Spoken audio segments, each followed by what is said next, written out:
Abram a Bíblia de vocês em Mateus 7, por favor. Nós estamos chegando à parte final do Sermão do Monte.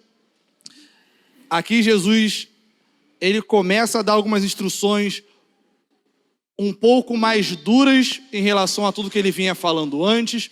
Mas antes da gente fazer a leitura, eu quero relembrar vocês de tudo aquilo que a gente passou até aqui. Já que foram tantas mensagens, é possível que uma delas tenha escapado da nossa cabeça. Mas um resumo, a gente vai notar que Jesus, o que ele está fazendo no Sermão do Monte? Ele está traçando o perfil do seu discípulo. Nada mais é do que isso. Ele está colocando pontos que todo discípulo precisa seguir. E no comentário do Martin Lloyd Jones, é muito legal que ele fala que aqui não está uma lista de coisas que nós precisamos escolher o que seguir e o que não seguir. Do tipo, eu sou misericordioso, mas talvez eu não seja tão manso. Não existe isso. O que existe é um perfil que todos nós precisamos ter. Todos nós precisamos seguir todas as bem-aventuranças. Todos nós precisamos ser sal e luz e tudo mais. Então, Jesus colocou até aqui que as bem-aventuranças são normas do reino de Deus. Então, todos nós ouvimos, se eu não me engano, foi o Juan falando sobre as bem-aventuranças.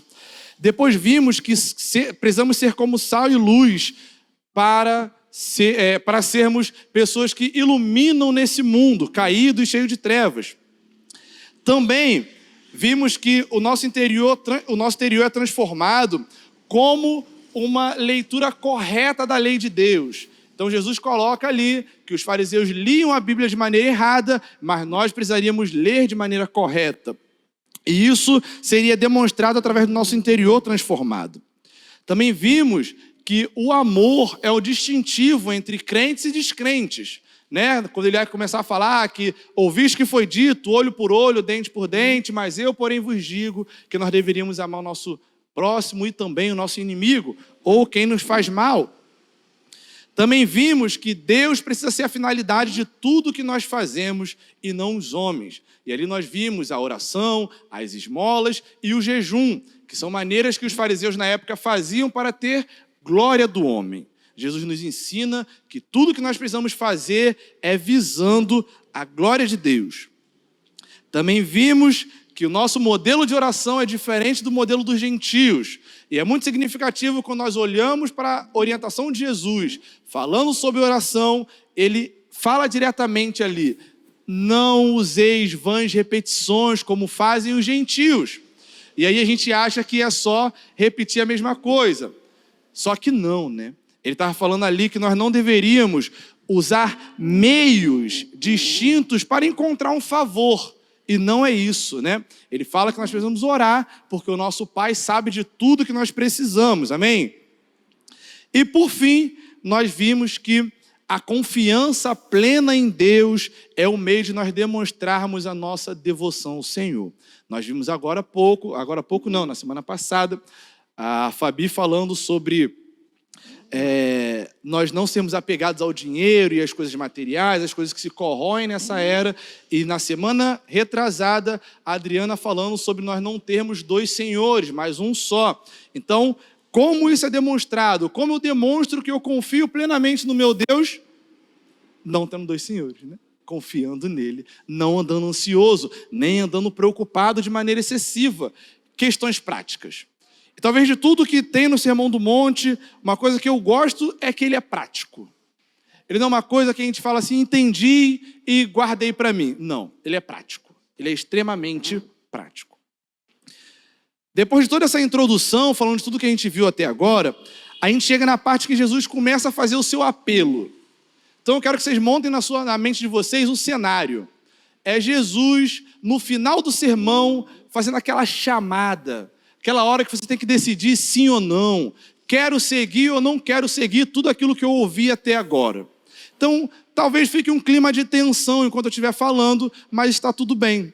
Porque eu imagino que esse clima de tensão estava lá também. Porque é Jesus pedindo aos seus discípulos para se decidirem. Então, teremos uma mensagem bem tranquila nesse Dia dos Pais, graças a Deus. Então, Jesus, ao chegar nesse final, ele faz 4 advertências, ok? Só que nós vamos tratar de 3 advertências e uma vai ficar para o irmão que vai finalizar o Sermão do Monte. Quem estava aqui no desenvolvimento profético sabe o que é essa cara, né? Amém. Não vou falar de novo. Está sendo gravado e tal, então vamos trabalhar com calma, né, Juan? Estou tentando, tá vendo? Vamos lá, gente. Então ele faz 4 afirmações. A primeira é que existem 2 caminhos. A segunda é que existem 2 árvores. A terceira tem 2 afirmações. E a quarta é que existem 2 tipos de construtores. Nós vamos tratar as 3 primeiras. 2 caminhos, 2 árvores e 2 afirmações.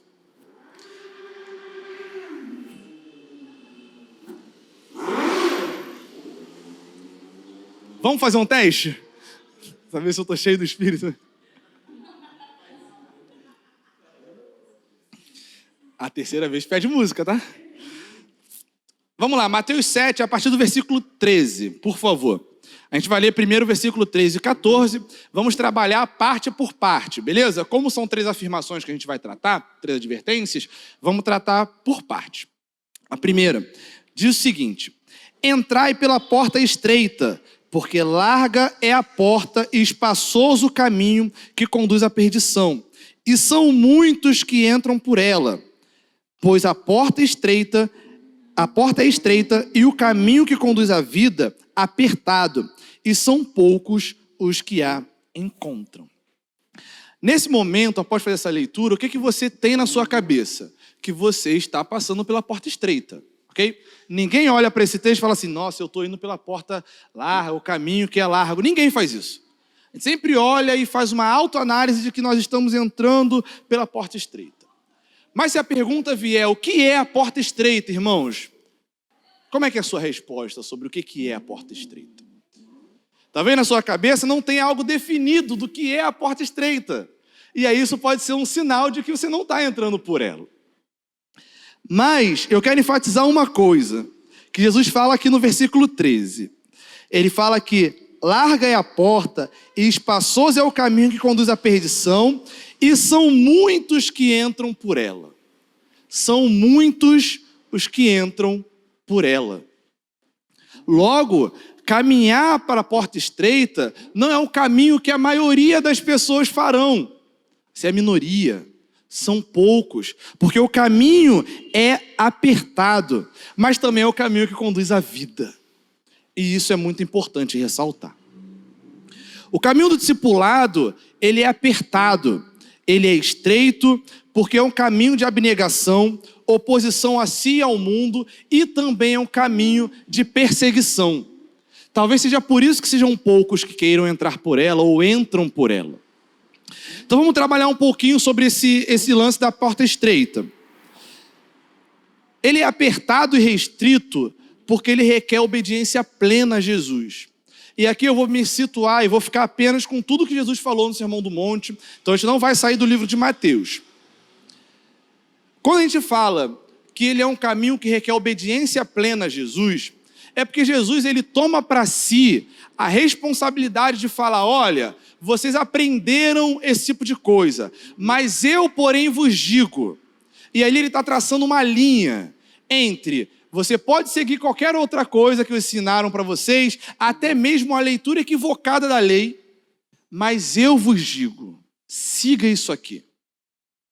Então, Jesus está falando o seguinte: olha, pode-se ter muitos mestres por aí, mas o caminho que leva à vida é o caminho do que eu determino que é.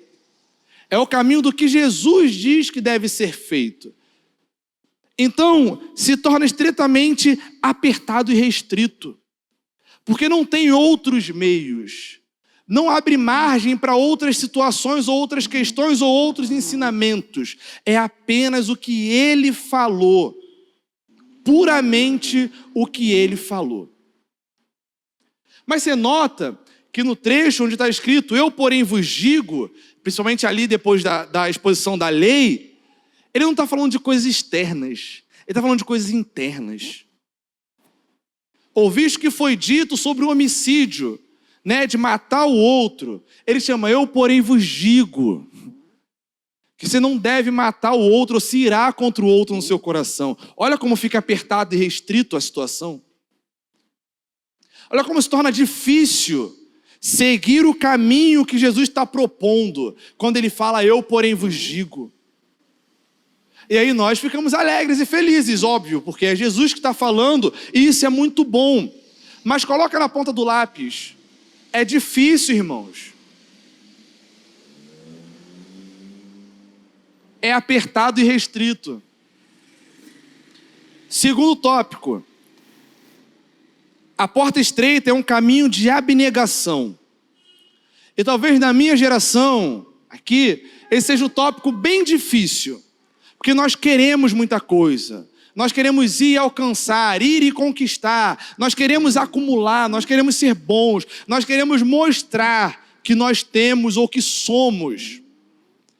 Porém, Jesus indica que nós não devemos buscar em primeiro lugar o que queremos, mas em primeiro lugar buscar o reino de Deus e a sua justiça. E ele garante que as demais coisas nos serão acrescentadas. Só que o lance disso é que as demais coisas não necessariamente é o que nós queremos, é o que ele sabe que nós precisamos. É um caminho de abnegação, porque envolve eu falar, eu não sei o que é melhor para a minha vida, mas Jesus sabe. É abnegação, porque a nossa geração, a minha geração, que quer ir e conquistar, talvez não vai conquistar. Talvez nós vamos perder, irmãos. Nós seremos fracassados.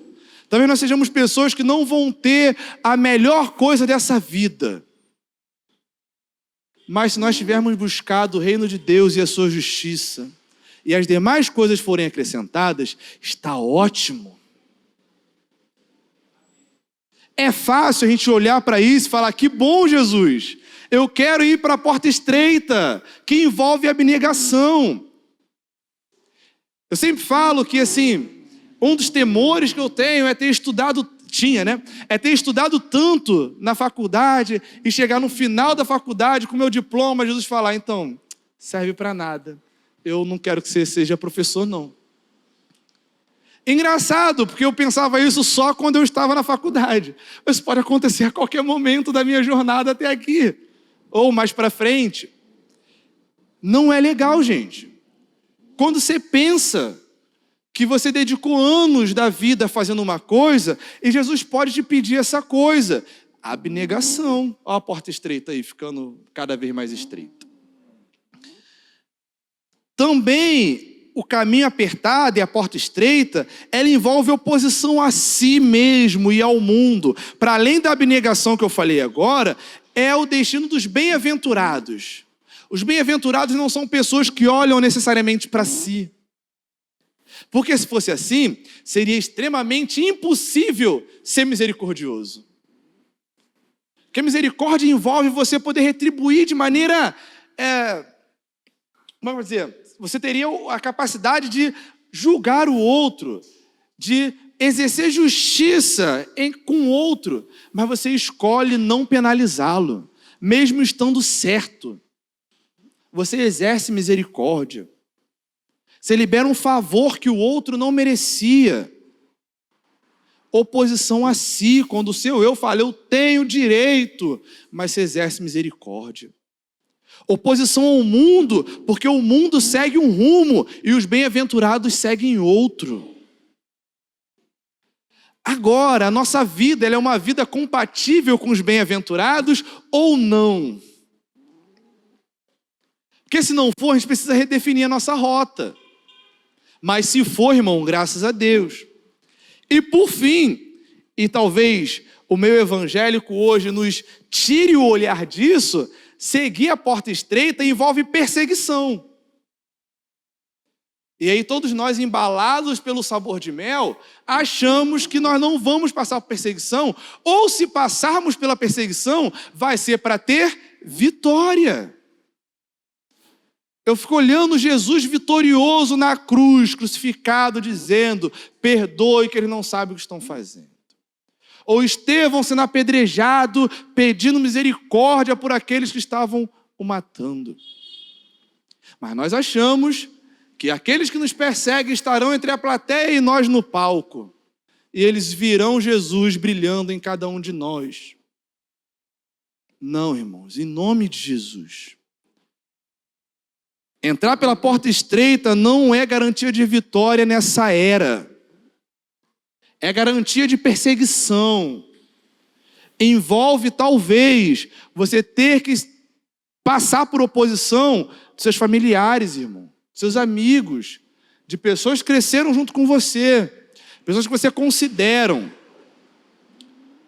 Mas isso envolve o quê? Eu seguir o meu Senhor pela porta estreita, pelo caminho apertado, que me leva à vida.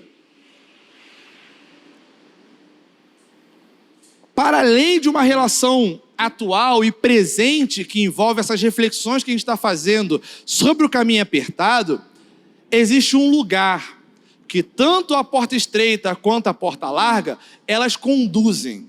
E a gente não pode perder de vista isso. Nós não podemos perder de vista que toda dificuldade que nós vamos passar nessa terra, ela nos conduzirá à vida eterna. Amém? Também nós não devemos deixar de considerar que se nós não abdicarmos de nós, não nos opormos ao mundo, não sofrermos as perseguições que nos estão propostas, nós iremos para a perdição eterna, irmãos. Existe ira de Deus, existe julgamento final, existe cada um de nós, não, em nome de Jesus, né, gente? Vamos lá. Existirão pessoas que vão sofrer a ira de Deus, irmãos. Existe um inferno. Existe um destino para quem não segue Jesus. Existe um destino para quem não passa pelo caminho apertado. E nós não podemos desconsiderar isso. Porque senão, nós seremos tentados a ir por uma vida leviana e achar que nós estamos indo pelo caminho estreito. Então, quando Jesus deixa apenas duas opções, a porta estreita ou a porta larga, ele está indicando aqui de maneira feroz, assim, rígida e firme, que não são todos os caminhos que levam a Deus. Amém? Amém. Amém. Não são. Apenas um caminho nos levará, está nos levando a Deus. Que é seguir a porta estreita, é seguir as ordenanças de Jesus. Não tem como você achar que existem vários caminhos que levam a Deus. Amém, irmãos? Então, por favor, esquece esse negócio de horóscopo. Pelo amor de Deus. Filtro da felicidade. Não sei o que, de olho de não sei o que lá. Irmão, em nome de Jesus, tá? Hã? Não, em nome de Jesus, eu estou, irmão.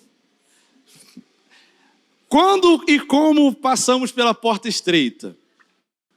Aqui e agora, irmãos.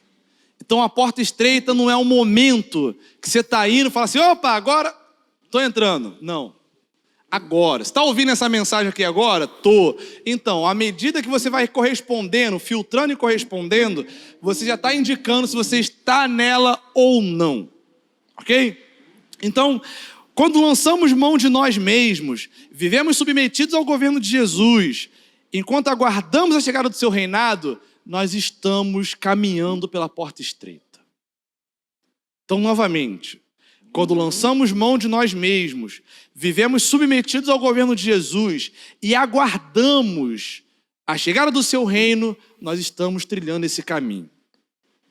Da mesma forma, nós estamos indo pela porta larga quando nos apegamos a nós mesmos, quando nós vivemos em rebeldia ao governo de Jesus e quando vivemos descrentes de que, de fato, um governo de Deus será estabelecido nessa terra. Irmãos, estando no Rio de Janeiro, vindo de Costa Barros, é muito comum a gente andar desesperançoso quanto à chegada do reino de Deus. Por quê? Porque a gente está acostumado a viver rodeado de caos, sofrimento, morte, prisão e o mínimo de saneamento básico. Então, a nossa mente, Catarina do céu, filha linda.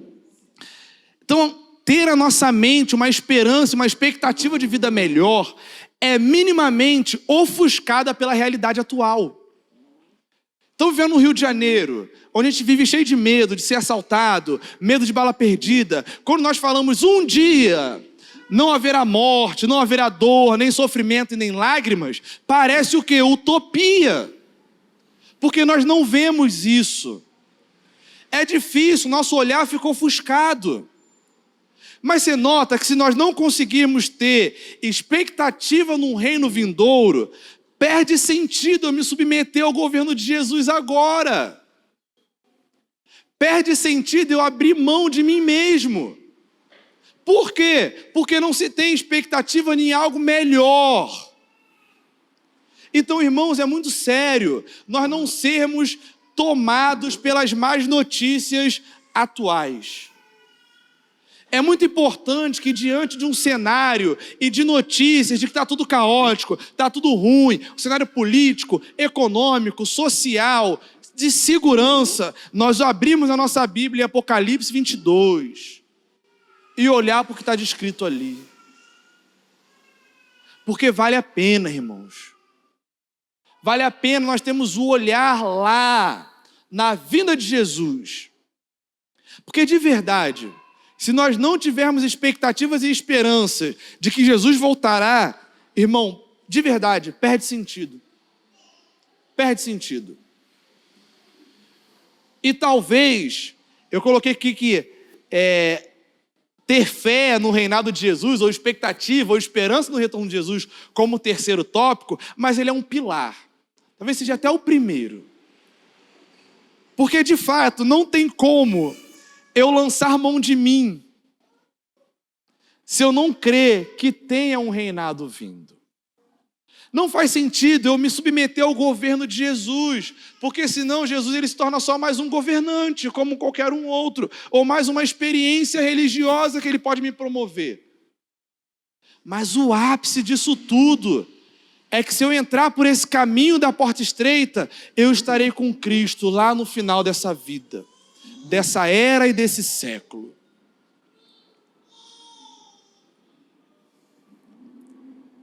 Então, diante de tudo isso que Jesus nos ensinou até aqui, né, sobre a porta estreita e a porta larga, qual é a nossa resposta em relação a ela?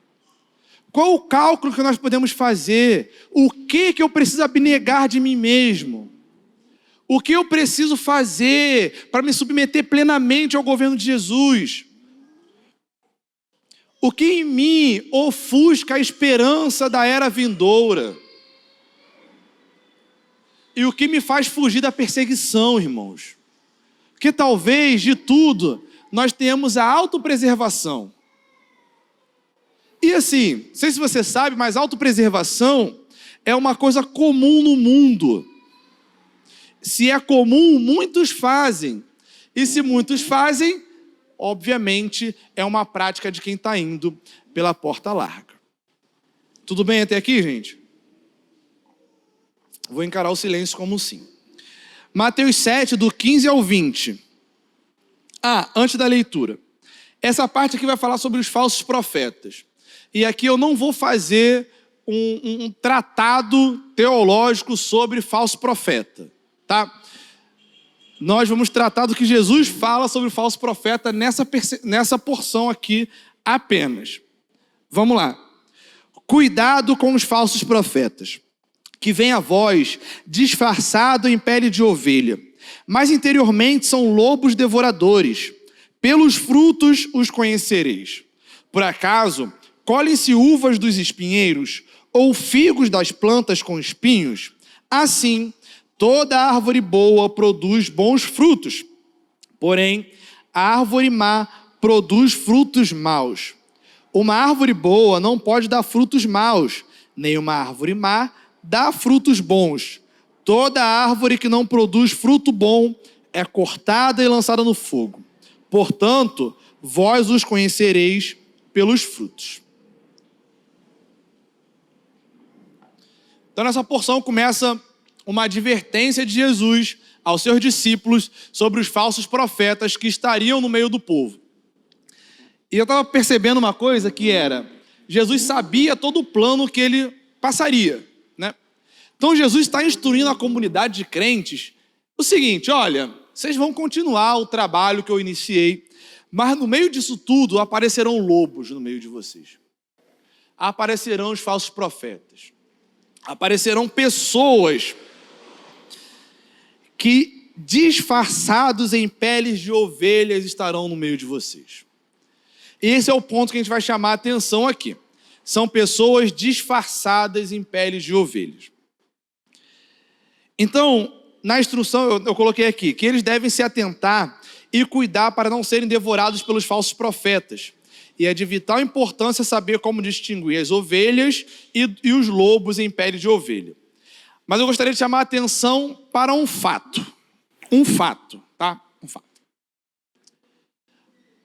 Qual é a chance ou a probabilidade de um falso profeta ter entrado pela porta estreita? Concordamos que é 0, né? 0. Logo, cada um de nós, estamos aqui na comunidade de crentes, que de fato não estamos caminhando pela porta estreita, temos total capacidade de sermos lobos em pele de ovelha. Cada um de nós. Aqui, E aí não é hora de você olhar para o lado, é hora de você olhar para você mesmo, assim. Que o potencial de você ser, ou de nós sermos, de eu ser um lobo em pele de ovelha, é muito grande. E o meio de nós não sermos é tendo feito o caminho anterior que ele instruiu, ter entrado pela porta estreita. Ao entrar pela porta estreita, essa instrução aqui de ser o falso profeta ou de ser o lobo em pele de ovelha não nos atinge. Porque é impossível que quem entrou pela porta estreita tenha o dever ou o desejo de devorar as ovelhas do Senhor. Ele fala que a característica do falso profeta ele vem a voz disfarçados em pele de ovelha, mas interiormente são lobos devoradores. Ou usurpadores, estão prontos a tirar da igreja do Senhor. E aí, irmão, você pode pensar, não, mas eu sei que o falso profeta é aquele que engana a igreja, é alguém que faz o mal à igreja, ok. Todos nós aqui já demos conselho para outra pessoa, certo? Né? Certo, ok. Assim, se seu conselho não foi bíblico e foi mal dado com uma má intenção, você agiu como um usurpador, um falso profeta. Aí o nível aqui, começa a baixar assim. Se você já fez coisas que visam o mal da ovelha de Jesus, então você agiu como um lobo devorador. Falou mal, aí eu falando de novo de falar do irmão, né, Fabi? Falou mal do irmão, né? Difamou, fez fofoca, então você agiu como um lobo devorador, a fim de quê? Destruir as ovelhas.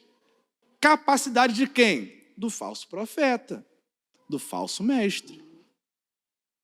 Demonstração de que você não está caminhando pela porta estreita, porque você visa o mal do outro.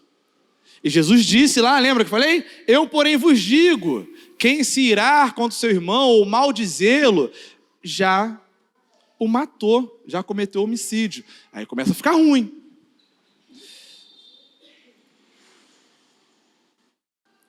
Então, os falsos profetas, eles agem como quem nunca esteve sob a autoridade do reinado de Jesus. Essa é uma demonstração. Ele chama aqui a gente observar os frutos. Pelos frutos os conhecereis. E no comentário do Carson, ele vai falar que os lobos, os devoradores, os falsos profetas, são pessoas que exteriormente até conseguem demonstrar uma falsa piedade. Mas assim como toda árvore que dá fruto, exige tempo para mostrar se o fruto é bom ou não. E o tempo demonstra se o fruto é bom ou mal. O tempo demonstrará se aquela capa de ovelha, ela vai se manter. Se o fruto daquela árvore é de fato um fruto de quem conhece o Senhor Jesus, ou está submetido ao governo do Senhor Jesus. Mas Yuri, o que são os falsos profetas, pelo que parece aqui no texto? Eles são inimigos do evangelho. Ponto principal, inimigos do evangelho. Eles não correm a fim de edificar o povo de Deus, mas de destruí-lo, mesmo que pareça que estão edificando. São pessoas que estão comprometidas com outras maneiras de viver, que adulteram a mensagem do Evangelho. Dito isso, vocês têm visto aí o Evangelho coach? Então, a probabilidade desse meio ser um meio cheio de falsos profetas é absurdamente grande, porque se adultera a mensagem central do Evangelho. Eles estão comprometidos com outras maneiras de viver, ou de instruir o outro a viver, que não é unicamente por meio do Evangelho. A finalidade é deturpar, usurpar, violar e devorar os outros. São daqueles que, enquanto você está perto deles, você presta. Mas se você por um momento sair de perto, você não presta mais, você é um imprestável, um rebelde, você é tudo que talvez você já conheça. Então o falso profeta ele está aí, em figuras de liderança ou em figuras de banco, que prestam de serviço ao Evangelho nos seus aconselhamentos. Porque visam o quê? O benefício próprio e devorar o outro. Mas, novamente, o seu caminho é perdição e condenação. O destino deles é condenação, como diz no versículo 19: toda árvore que não produz fruto bom é cortada e lançada no fogo, tal como é quem passa pela porta larga. Então nós estamos começando a traçar um perfil. Pessoas que entram pela porta estreita não são falsos profetas. Amém? Amém. Pessoas que entram pela porta larga provavelmente estarão no meio do povo de Deus como lobos devoradores. E novamente, não é hora de olhar para o lado, é hora de olhar para si e verificar o que a mensagem do Senhor tem feito no seu coração.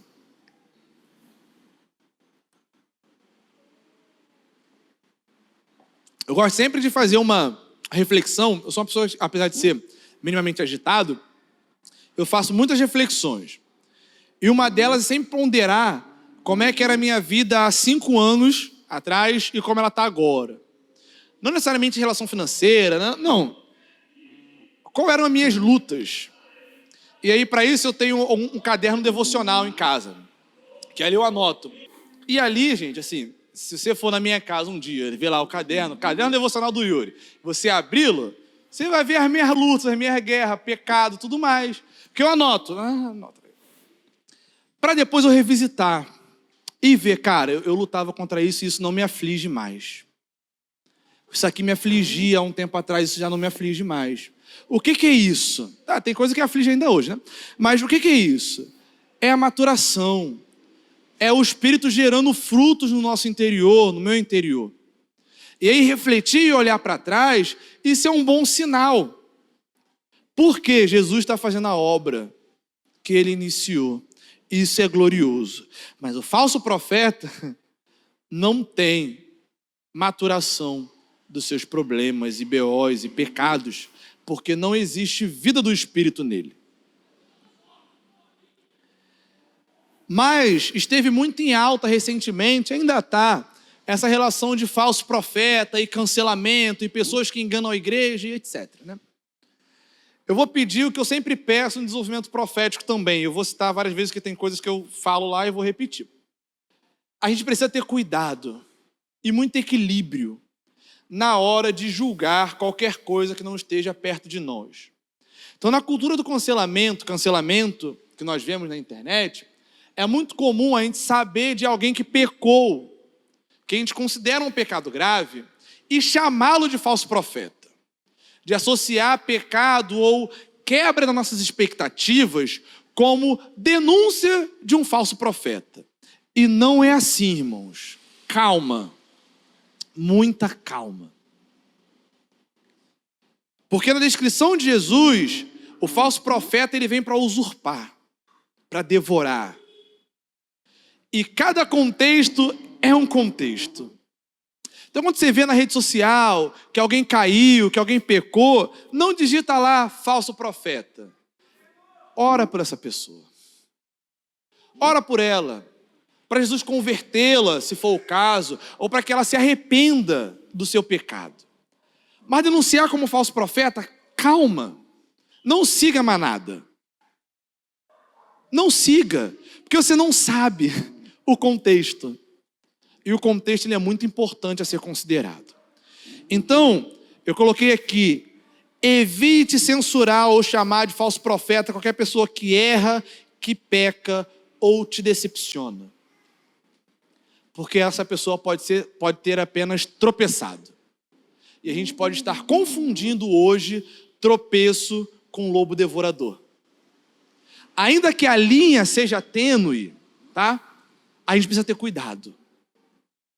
Cuidado. Tenha responsabilidade consigo e com o outro.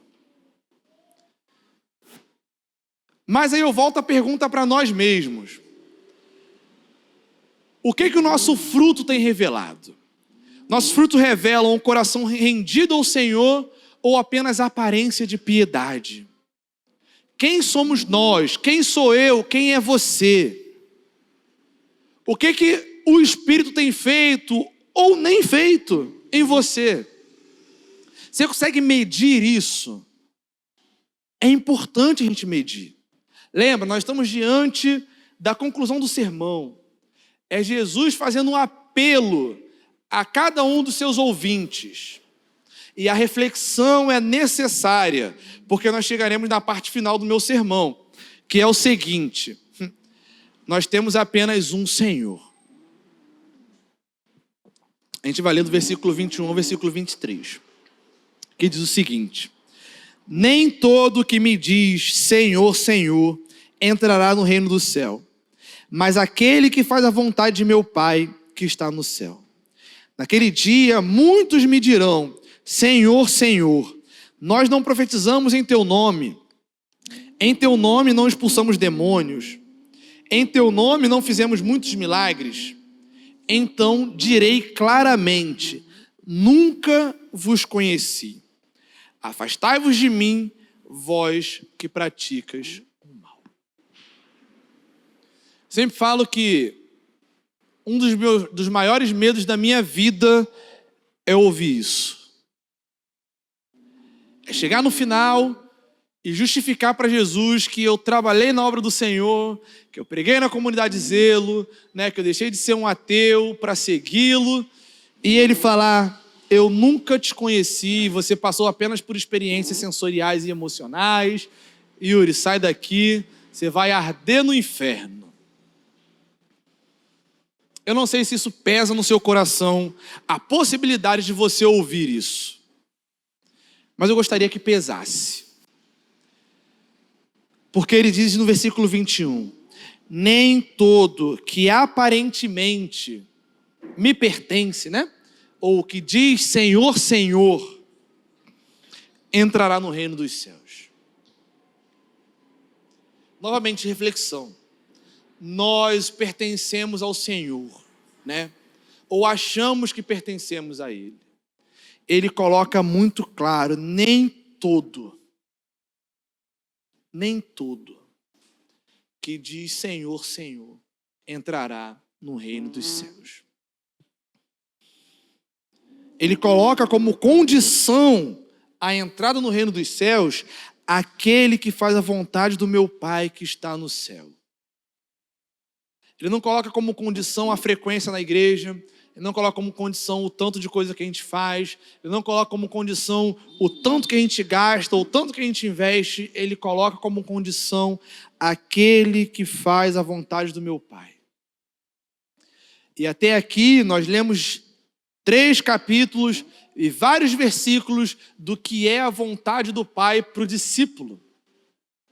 O Sermão do Monte está expondo a vontade do Pai para nós. Portanto, como eu falei no início, não é uma lista que eu possa escolher o que fazer e o que não fazer. Se a vontade do Pai está exposta aqui nessa série de mensagens que a gente está fazendo, a gente precisa seguir cada uma delas. vontade do Pai. Lembra novamente que eu falei? Abnegação. Como eu falei abnegação, oposição a si, ao mundo e sofrer perseguição. Irmãos, talvez seja a vontade do Pai para nós. E segui-las não faça com que nós sejamos rejeitados por Jesus. Então, após a advertência sobre falso profeta, Jesus anuncia o destino desses falsos seguidores. Afastai-vos de mim. Não tem como, é impossível não seguir o caminho apertado e estreito lá do início e esperar ser aceito por Jesus no grande dia. Agora há pouco eu falei que é fundamental ter em mente que haverá o dia em que Jesus chamará para si os seus e afastará de si aqueles que não lhe pertencem. E está disposto aqui. E esse cenário me traz uma agonia, irmãos. Porque ele deixa claro para nós que existe a possibilidade de nós experimentarmos aspectos espirituais, aspectos místicos, coisas grandes, e mesmo assim nós não sabemos o fundamental. Tem como nós vemos pessoas sendo curadas pelas nossas mãos. Tem como nós falarmos e profetizarmos e pessoas serem edificadas pelas nossas palavras. Tem como você colocar a mão em um endemoniado e ele ser liberto. Isso é glorioso. Isso é o reino de Deus sendo demonstrado. Mas não é garantia. A gente já vê dificuldade, em realizar milagres, expulsar demônio, profetizar. A gente fica meio, com dificuldade de fazer isso. Mas aqueles que estarão lá no último dia e serão rejeitados, eles falarão com convicção, como se isso demonstrasse que eles são aceitos. Tipo, Senhor, como você não me conhece se eu fiz isso em seu nome? Em seu nome. Como quem diz, olha, eu só fiz porque você permitiu. Imagina a desilusão, irmão, de você chegar diante de Jesus falando, Deus, eu fiz por causa de você, em seu nome. E ele falar, nunca te conheci. Deus, eu dediquei 30 anos da minha vida nisso. Então, mas eu não te conheci. Eu não te conheço, afasta-te de mim. A convicção quebra, tipo assim, Deus, eu fiz e tu não me conhece. Não, porque tu não fez a vontade do meu Pai. Então é fundamental e importantíssimo que você faça, eu faça a vontade do Pai. Senão não tem reino eterno, tem morte eterna, irmãos.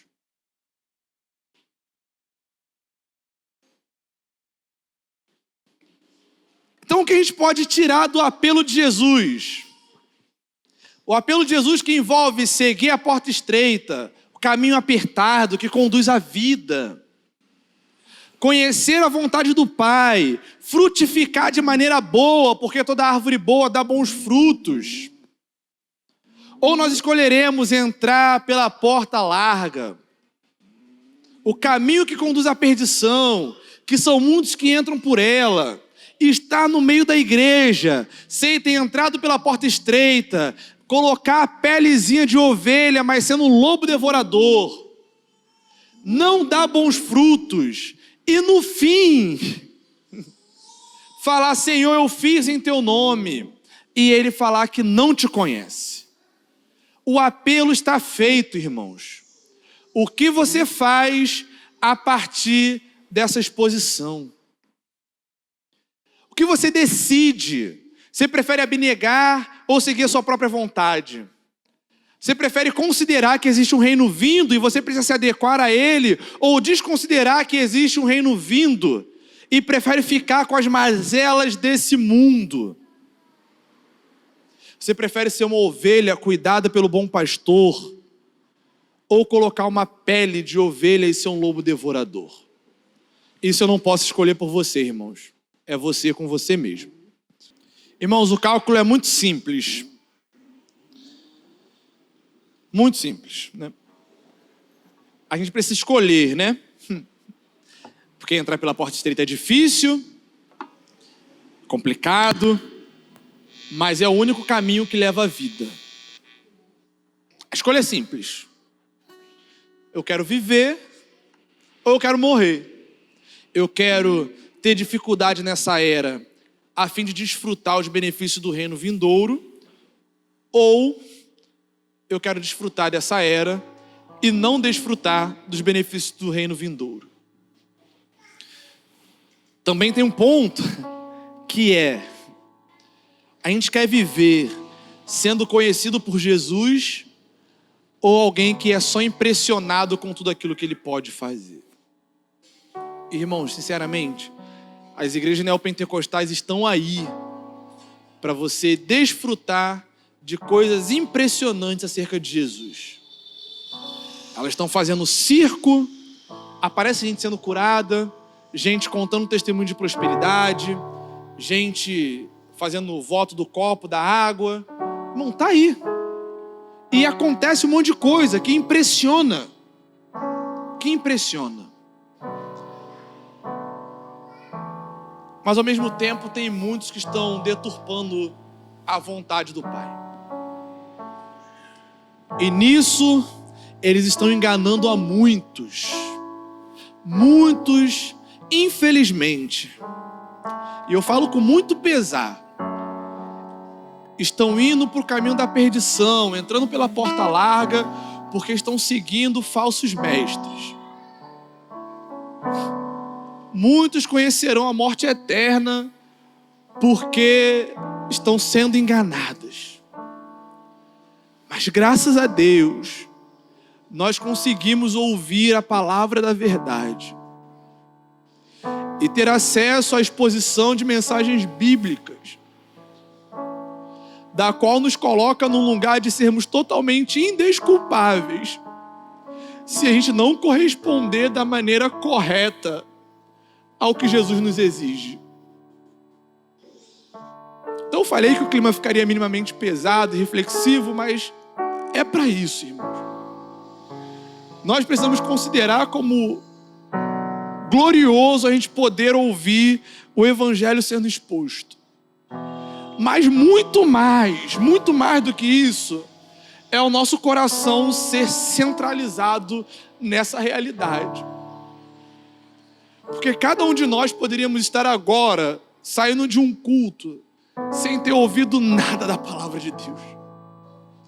E nós ouvimos. E nós precisamos decidir, irmãos. Vamos orar.